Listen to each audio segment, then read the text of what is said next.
Welcome to another video from Dr. Lock. I just want to show you a quick product we have this week on special. It's the re-drilling tool.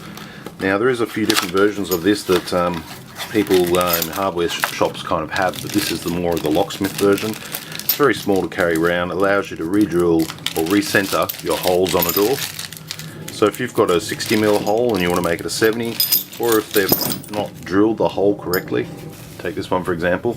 This is drilled correctly, but if the hole wasn't perfectly centered at 60, 70 or 127, or they've stitch drilled it or made a mess of the hole, you can use this tool to clean it up. What you do is you simply put the tool together. Here's the tool here, use a screw. We got these going for about $55 in our lock shop. I'll leave the link in the description below. So they were a lot more and we've reduced them down and cleared them out. Every locksmith should have one of these. So there's the tool complete. 60, 70mm. You slide it in through the latch side here. Oops, falling off. You slide it in like that. Attach your two screws. Now you have a center to re-drill. You have the 60mm and the 70mm.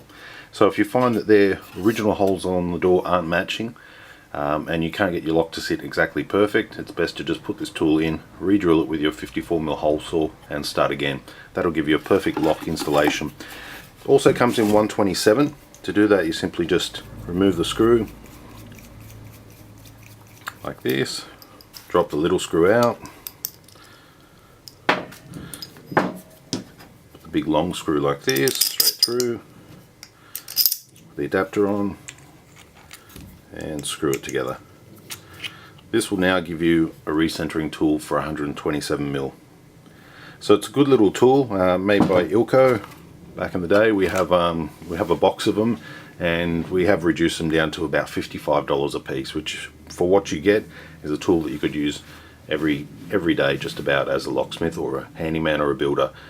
So yeah, if you're having any troubles fitting your lock, best thing is to re-drill the hole. Make sure the holes on the door are where you want them to be.